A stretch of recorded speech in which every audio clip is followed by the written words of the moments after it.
서울의 한 공원. 한 중년 커플이 누군가에게 쫓기는 듯 전력을 다해 뛰고 있는데요. 잠시 후 나타난 한 노인. 이들은 대체 무슨 관계인 걸까요? 거기 안 서? 우리들 나 앞에서 어디 멀리 도망이라도 하려고 했냐? 이것들 그냥 이 사람한테 이러지 말아요. 여보, 안 돼. 놀랍게도 노인과 중년 부인은 부부관계였습니다. 그렇다면 이 남자는 또 어떤 관계인 걸까요? 저기요, 이제 그만 지식씨 놔주세요. 우리 그냥 살아갈 수 있게 해달라고요. 뭐? 이런 나이도 새파랗게 젊은 놈이. 야 이놈아, 너는 어머니 뻘 되는 여자랑 이러고 싶냐? 이놈아, 니들 나이 차이가 20살이야, 20살. 살아가는데 나이가 무슨 상관이 있습니까? 그리고 당신한테는 지식씨가 딸뻘 아닙니까? 예? 뭐야? 이놈이 이제 보자니까. 아내 어린 내연남과 실랑이를 벌이는 종만 씨. 실제 종만 씨 부부는 나이 차가 17살이나 되는 커플이었습니다.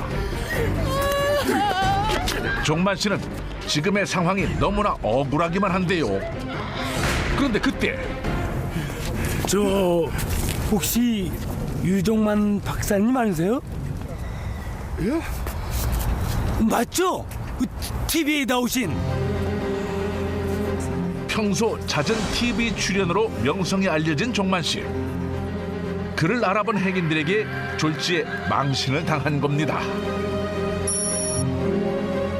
며칠 뒤 종만 씨의 집.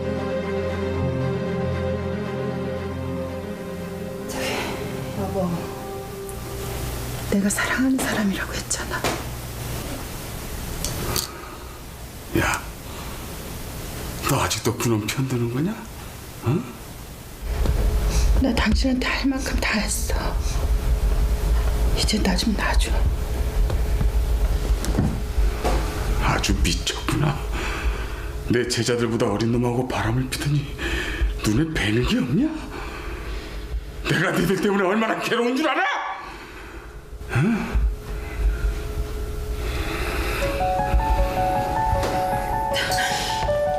자신의 외도를 인정하는 아내. 종만 씨는 이 모든 일이 그저 꿈이길 바랄 뿐입니다. 어떻게 이 두 을 아니지 그놈을 매장시키지? 응?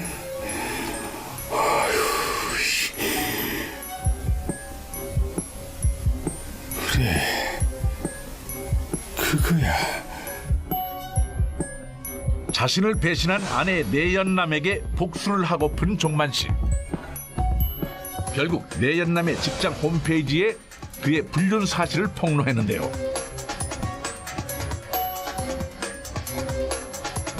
뜻하지 않은 악연으로 얽힌 세 사람.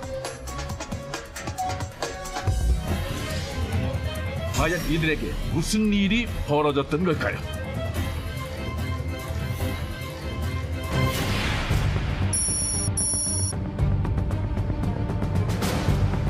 결국 세 사람은 법정에서 다시 만났습니다. 그런데 놀랍게도 남편 종만 씨가 피고인 신분으로 법정에 섰습니다. 아내의 간통 재판이 아닌 남편 종만 씨의 명예훼손죄를 묻기 위한 재판이었는데요. 네, 이번 사건은 그 70대 한의사가 자신의 부인이 불륜 행위를 저지르게 되자 그 내연남을 상대로 응징하게 되면서 벌어진 소송인데요. 불륜 행위의 당사자로 지목된 한의사 부인, 그리고 그 내연남, 그리고 한의사까지 얽히고 설켜서 극적인 반전이 전개된 사건이었습니다. 피고인 유종만은 지난 2013년 12월 자신의 아내 강지숙과 최도훈이 내연관계라는 글을 최도훈의 대학 홈페이지에 게시했습니다.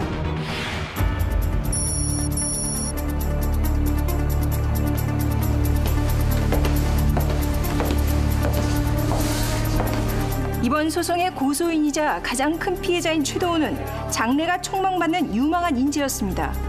대학에서도 실력과 인품을 갖춘 지도자로 다음 학기에 정교수 발령을 앞두고 있었는데요.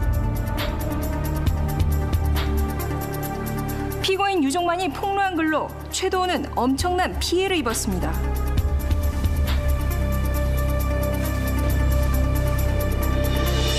남편의 폭로 글이 삽시간에 퍼지면서 결국 내연남 도훈 씨는 대학 내에서 따가운 질타를 받게 됐다는 건데요.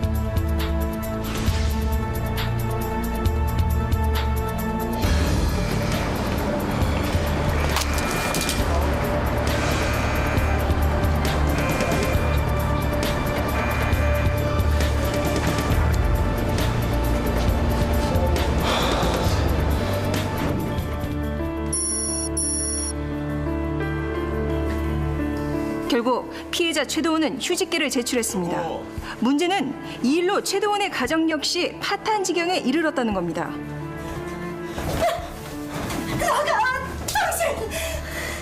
당신 정말 더러워. 여보, 저희 당신이 생각하는 그런 일은 절대로 없었어. 여보. 더러운 손 치워. 그 여자 우리 엄마랑 동갑이더라. 장모 같은 여자랑 그러고 싶대. 이혼해. 나 당신 같은 사람이랑 이제 못 살아. 여보.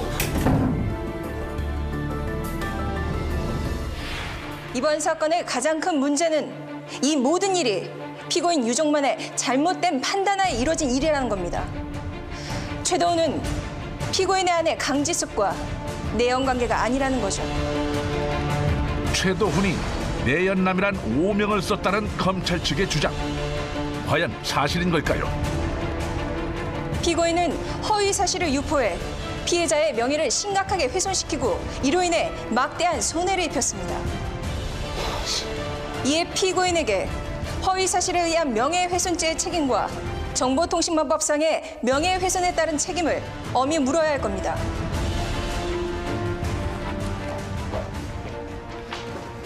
지금 검찰 측에서는 피해자 최도훈과 피고인의 아내 강지숙이 내연관계가 아니었으므로 피고인이 허위 사실을 유포했다고 하셨는데 그것은 사실이 아닙니다.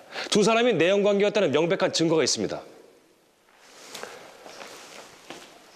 피고인, 아내가 외도 중이었다는 사실을 어떻게 아셨습니까?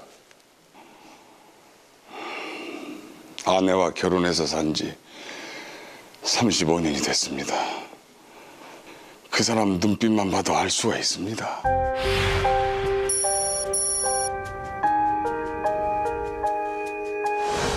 평생을 살아온 아내의 갑작스런 변화가 낯설었다는 남편. 여보. 하지만 종만 씨는 설마 하는 마음으로 더욱 아내에게 잘하려 했다는데요.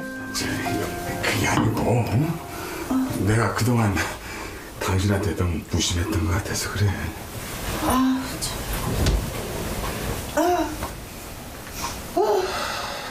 여보. 그리고 내가 저번에 얘기했던 싱글 침대 있지? 내일 배송 올 거야. 나도 이제 편하게 혼자 자고 싶어.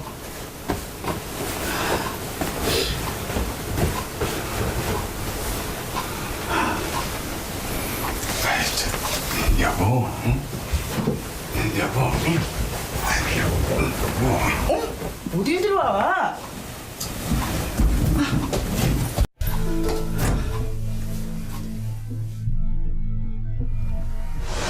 아내의 외도가 의심은 됐지만 그것은 심증일 뿐이었습니다.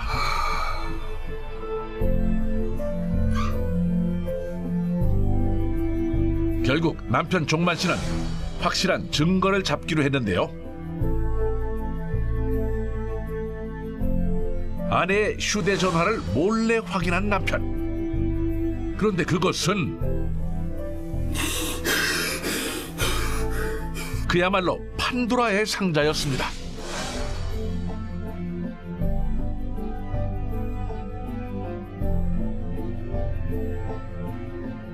아내의 외도 사실을 알게 된 후로는 자나깨나 두 사람을 응징하는 상상만 하게 됐습니다. 매일 밤 아내와 내연남에게 복수를 하는 상상을 했다는 남편. 저 혹시 유종만 박사님 아니세요? 맞죠? TV에 나오신 박사지. 하지만 그 역시 얼굴이 알려진 남편에겐 절대 쉬운 일은 아니었다는 겁니다. 그래서 결국 그런 방법을 쓸 수밖에 없었습니다. 그러면 외도 사실을 알고도 왜 아내분께 바로 말씀하지 않으셨나요? 제 나이 올해 72살입니다. 이 나이에 아내가 바람을 펴서 이혼을 했다. 그런 얘기는 듣고 싶지 않았습니다. 그래서 아내의 마음을 돌이키기 위해서 정말 별의별 짓을 다 했습니다. 아내의 외도 사실을 알고 난 후 오히려 아내에게 더욱 최선을 다했다는 남편. 이거 이 근처에서 가장 유명한 커피집에서 내가 사왔어. 마셔봐. 당신 커피 좋아하잖아. 응? 추워. 빨리 가요 그냥. 그러지 말고 모처럼 나왔는데 우리 영화라도 한 편 볼까? 응? 요즘에 왜 그래요? 우리 서로 안 하던 거 하면서 살지 말고 하던 대로 하고 살자고.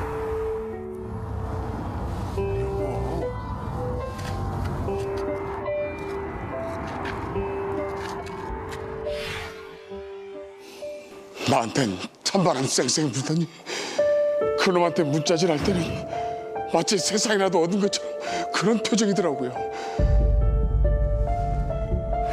지금 가장 큰 피해자는 바로 접니다.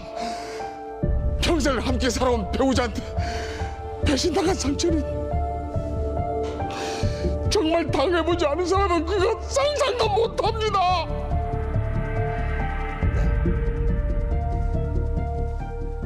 현재 피고인은 아내의 외도와 배신으로 엄청난 충격에 빠져 있습니다. 그러한 피고인이 두 사람이 내연 관계인 것을 폭로하는 것은 어쩌면 당연한 일이 아닐까요? 이는 명백히 허위사실 유포가 아니라 사실을 적시한 경우이므로 검찰 측이 주장하고 있는 허위사실 명예훼손죄는 성립하지 않습니다.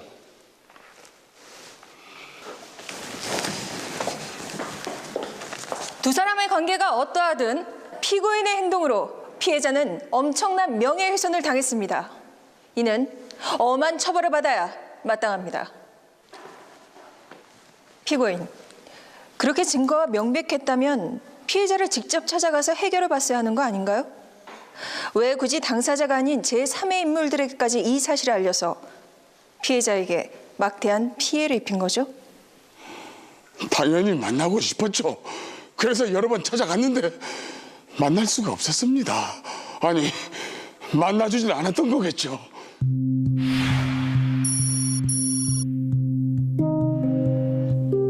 제가 전화를 하고 문자까지 보냈는데 답이 없었습니다.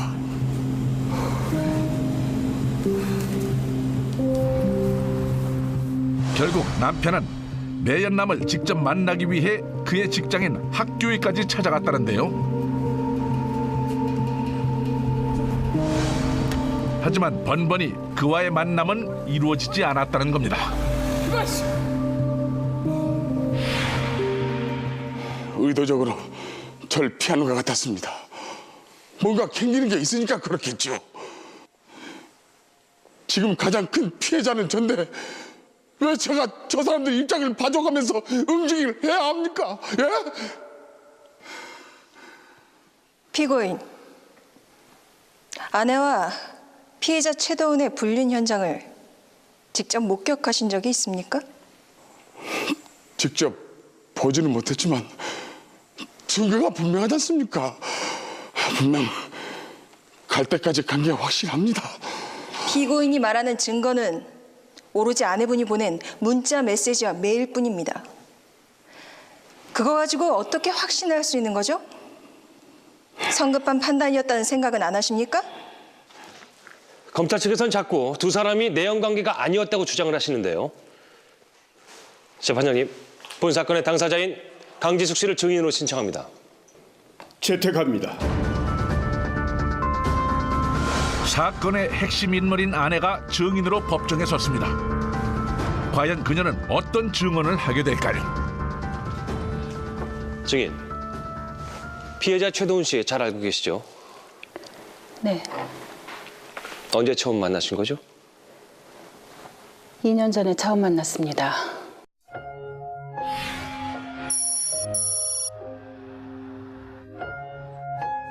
이 년 전, 당시 아내는 도훈이 강의하는 평생교육원의 수강생이었다고 합니다. 우연히 도훈의 강의를 들은 아내 지숙 씨는 도훈과 상담을 하게 됐고 그 자리에서 도훈과 마음이 통했다는 건데요. 드셔보세요.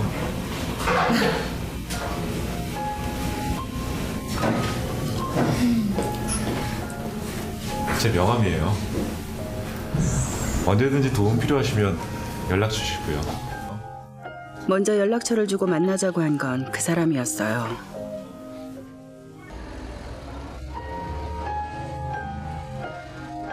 제가 필요하다고 하면 언제든 저를 데려와 줬고요.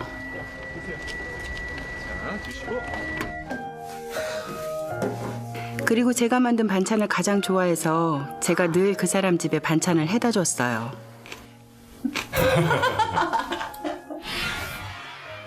(2년) 전 만난 그 순간부터 지금까지 단 하루도 그를 생각하지 않은 날이 없습니다. 남편에겐 미안하지만 전 도훈 씨를 사랑했습니다. 남편과 이혼하고 그와 새롭게 시작하는 것이 저의 소원입니다. 아내 지숙 씨의 증언은 사건의 고소인인 내연남에게는 다소 불리하게 작용될 수 있는 상황인데요. 하지만 아내는 자신의 사랑을 당당하게 고백하는 선택을 했습니다. 방금 들으신 바와 같이 불륜의 당사자인 피고인의 아내가 이렇게 불륜을 저지른 사실이 명백한데 어떤 남편이 과연 이를 조용히 묵인할 수 있겠습니까? 지금 피고인 측에서 모르는 아주 중요한 사실이 하나 있습니다. 이번 사건의 피해자 최도훈 씨를 증인으로 신청합니다. 채택합니다. 이번 재판의 고소인이자 아내 내연남으로 지목된 최도훈이 증인으로 신청됐습니다. 검찰 측에서 주장하는 중요한 사실이란 과연 뭘까요? 증인은 저기 있는 강지숙 씨와 내연 관계가 맞습니까? 아니요. 정말 어이가 없습니다. 아내와 내연 관계가 아니라고 주장하는 내연남. 과연 이 둘 사이의 진실은 무엇일까요? 2년 전 강의 끝나고 단 한 번 만난 것이 그것이 처음이자 마지막 만남이었습니다. 사적으로 만난 적은 단 한 번도 없고요. 중요한 건 저는 추워도 저 여자를 만날 생각조차도 없었다는 겁니다. 아닙니다. 우리는 매일 만났습니다. 저 사람을 단 하루도 만나지 않으면 살 수가 없었어요. 도훈 씨, 그냥 솔직하게 얘기해요. 아줌마, 도대체 여기서까지 왜 이러는 건데요? 내연남의 정색에 당황해하는 아내. 두 사람 사이에 대체 무슨 일이 있었던 걸까요? 두 증인의 전혀 상반된 주장에 법정이 술렁였습니다. 대체 누구의 진술이 사실인 걸까요? 정말이지 너무나도 억울하고 화가 납니다. 지난 2년 동안의 제 삶이 어땠는지 아십니까?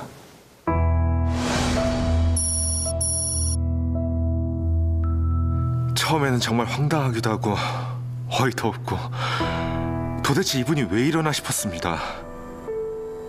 하지만 그러다 말겠지 하고 넘겼었습니다.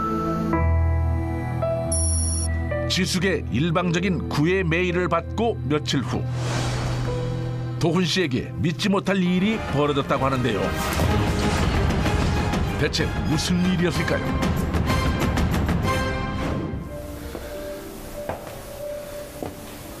지금 여기서 뭐 하시는 거예요?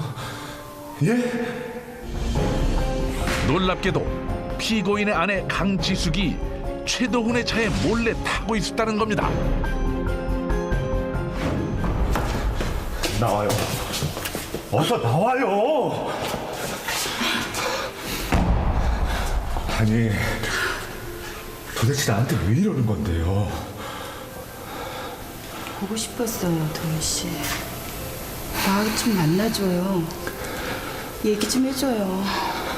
제발 이제 그만 좀 하세요. 사모님도 가정이 있고 나도 결혼해서 가정 있는 거 알잖아요. 도훈 씨, 그게 문제라면 제가 이혼할게요.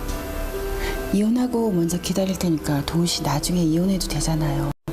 네? 도훈 씨. 피고인의 아내가 피해자 최도훈에게 일방적인 구애를 했다는 겁니다. 그 후로 아내 지숙 씨의 일방적인 애정 공세는 점점 심해졌다는데요.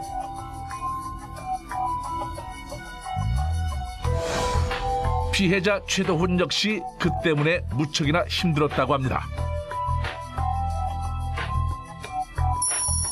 그런 일이 반복되던 어느 날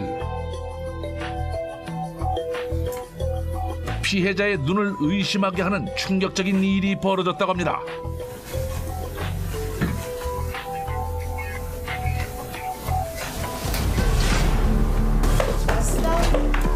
뭐야 당신? 당신이 여기 어떻게 들어왔어? 당신 와이프 입덧 때문에 친정 갔다고 그래서 저녁 걱정돼서 왔지. 배고프지. 도리가 당신 미쳤어. 당신이 지금 정상이 아니야. 알아? 왜? 내 집에서 당장 나가. 나가라고 당장! 저요. 저 여자 피해서 이사까지 했습니다. 그리고 문자하고 메일 스팸 처리해서 확인한 적도 없고요. 그런데 어떻게 불륜이고 외도입니까? 피해자의 주장에 큰 충격을 받은 피고인 종만 씨. 눈앞에 펼쳐진 현실이 도저히 믿기질 않습니다. 저거 다 거짓말입니다. 아니 그럼 우리 집사람이 혼자 미쳐서 그랬다는 겁니까? 아닙니다.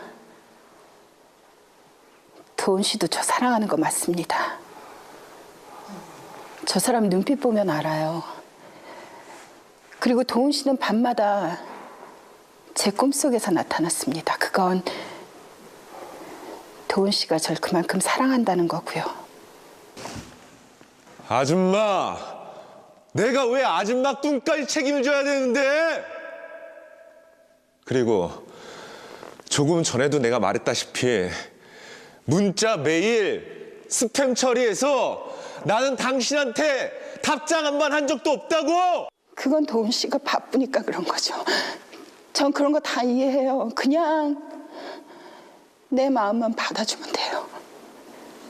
도훈 씨, 저 할 말 있어요. 아니, 저쪽으로. 끝까지 피해자와 내연 관계였음을 주장하는 아내 강지숙의 이상한 태도에 법정은 큰 혼란에 빠졌습니다. 대체 그녀는 왜 이런 행동을 하는 걸까요? 재판장님, 현재 강지숙 씨의 상태를 진단해줄 정신과 전문의를 증인으로 신청합니다. 채택합니다. 검찰 측에서 정신과 전문의를 증인으로 신청했습니다. 과연 피고인의 아내에게 무슨 일이 벌어졌던 걸까요? 증인은 처음부터 이 재판을 지켜보셨죠? 네, 보내주신 자료도 봤고요. 그렇다면 피고인의 아내 강지숙 씨는 현재 어떤 상태인 건가요? 정확한 진단은 검사를 받아봐야겠지만 지금까지 본 바로는 애정망상증의 석연이 보입니다. 놀랍게도 피고인의 아내 강지숙에게 애정망상증이 의심된다는 것입니다. 대체 그녀는 왜 이런 상황까지 오게 된 걸까요? 보통 애정망상증은 사랑을 받고 싶어하는 욕구가 강한 사람에게서 일어납니다. 자신보다 더 나은 상황에 있는 사람을 상대로 그 사람이 자신을 사랑하고 있다고 믿고 있는 병인데요. 강지숙 씨의 경우 남편과의 소통의 단절과 오랜 정서적인 고립이 애정망상증으로 나타났을 수 있습니다. 애정망상증에 걸리면 환자는 실제로 망상의 대상과 거의 혹은 전혀 접촉이 없을 수도 있습니다. 그런데도 망상이 심해지면 여성 환자의 경우 상대방과 결혼해서 아이도 낳았다고 믿게 되는 희귀한 병입니다. 그럼 최도원 씨가 강지숙 씨에게 어떠한 행동을 하지 않았음에도 혼자 사랑에 빠졌다고 착각을 했을 수도 있다는 거죠. 네. 제가 들은 바로는 강지숙 씨가 최도원 씨에게 2년 동안 보낸 문자와 메일이 5만 통에 이른다고 들었습니다. 상식적으로 상대방이 자신에게 호감이 있다는 확신 없이는 이루어질 수 없는 일이죠. 전형적인 애정망상증의 증상입니다. 시급하게 치료가 들어가야 될 상황이고요. 충격적인 사실이 밝혀졌습니다. 피고인의 아내와 피해자는 내연 관계가 아니라 피고인 아내의 애정망상에 의한 일방적인 스토킹이었다는 건데요. 아니요, 이거 말도 안 됩니다. 저 그럴 리가 없습니다. 저 보십시오. 우리 부부는 나이 차이가 많고 해서 사실 남들이 우리 부부로 봐주지도 않습니다. 분명 아내가 나이 많은 저한테 실증을 해서 어린 연하 남자를 만난 겁니다. 이거 말도 안 되는 겁니다.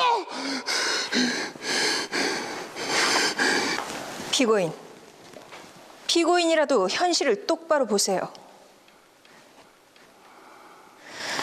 자, 그리고 여기를 한번 보시죠. 이건 피고인의 아내가 현재 법원으로부터 접근 금지 명령을 받은 상황입니다.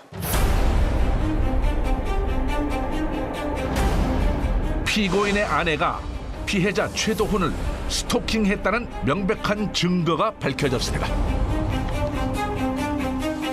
피고인은 정확하지도 않은 사실을 진실이라 착각했고 결국 무고한 사람에게 피해를 입힌 겁니다. 전 정말 믿을 수가 없습니다. 전 아내가 바람핀 줄 알았는데. 아니 근데 왜 저 사람이 그런 상상을 했다는 겁니까? 예? 지금까지 밝혀진 모든 증거와 정황만으로 이번 사건의 가장 큰 피해자는 지난 2년간 극심한 스토킹을 당하고도 내연남으로 오해받아 명예훼손까지 당한 이 소송의 고소인 최도훈 씨입니다. 정확한 사실을 알아보지도 않고 자신의 판단만으로 허위 사실을 유포한 피고인 유종만에게 명예훼손죄를 물어 징역 1년을 구형하는 바입니다.